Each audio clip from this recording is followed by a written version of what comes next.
welcome back. It's time. Time we talk about time.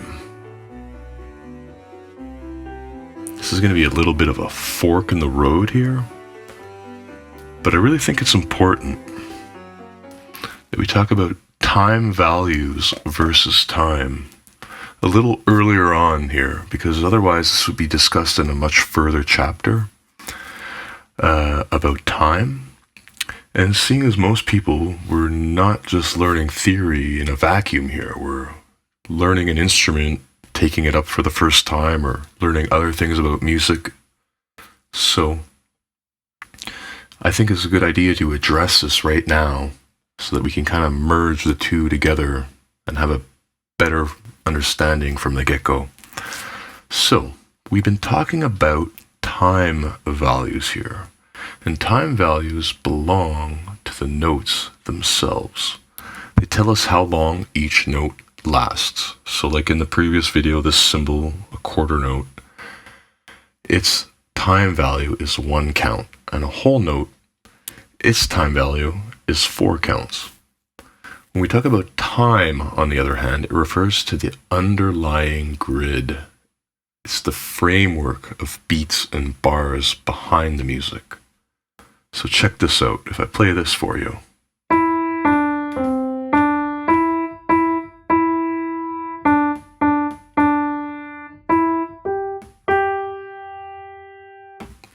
We all know that melody. Well, that was 4 bars of music right there. It's these bars down here that I was playing. So here is bar 1, 2, 3, and 4. We could see here the bar lines to split those up. So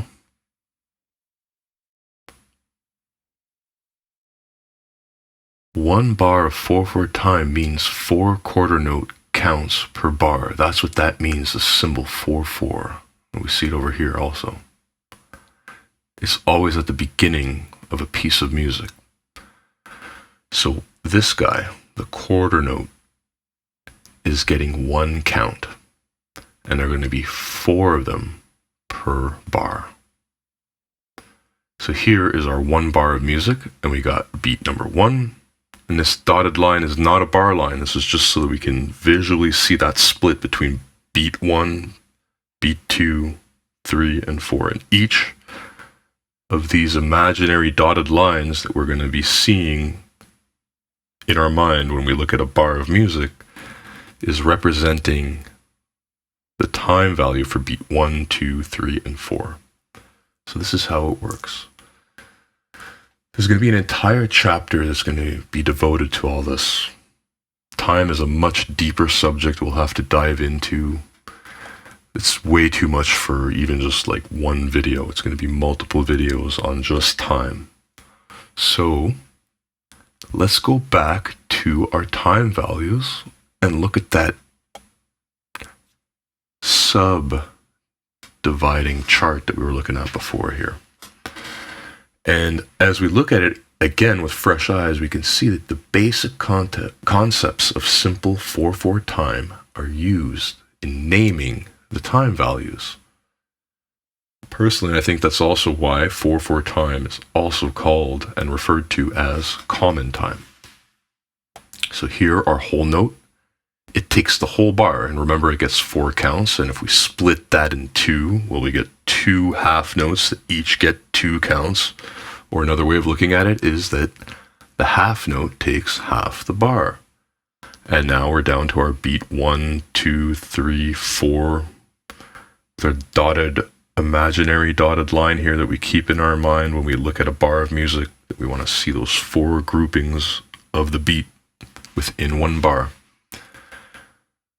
If we go a little below now in our subdividing, we can see that it takes, we named it this way, I think anyways, it really makes a lot of sense.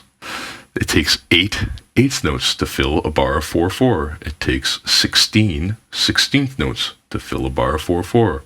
And you guessed it, 32 30-second notes to fill a bar of 4/4. So this takes us to how we're going to group our beams, because when we have more than 1/8 note or more than a 16th or a 32nd note, and they're grouped, they're side by side, we're going to group them together in what we call a beam.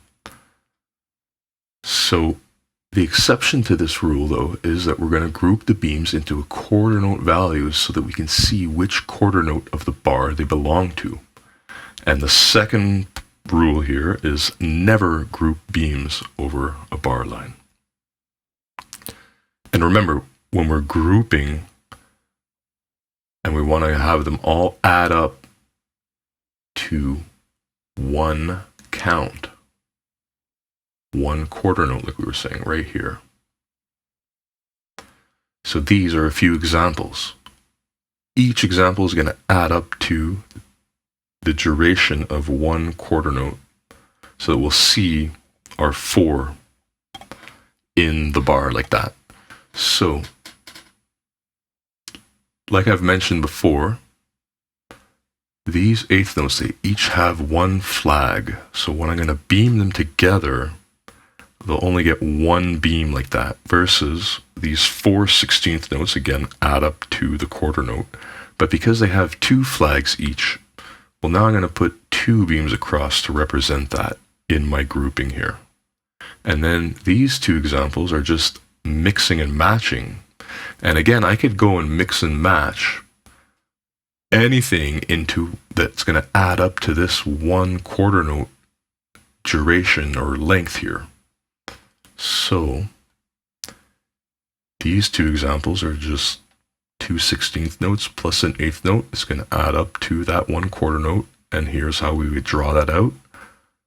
2 beams for those first 2 16th notes, and the single one beam that's going to join into the last 8th note. And we can see the 2 16ths and an 8th. Here we just have an 8th and 2 16ths. It's the complete reverse. And we would just draw it out like that. So now, this is how we're going to talk about grouping our beams within one bar of music and outline each of the 4 beats. So this is just a little refresher of everything we've been talking about, but let's look at it now. This is the exact same rhythm. And you can see how if we don't do this beaming, it's just chaos on the eye to read. Like, what is that? Okay, that's an 8th note with 1 flag. And then it's like, I don't know, is this the 4th or 5th? Or, you get lost in it this way. Whereas here, everything is nice and clear. We can see here, if I just drop down that dotted line further in my mind, that imaginary line, and I can just see now.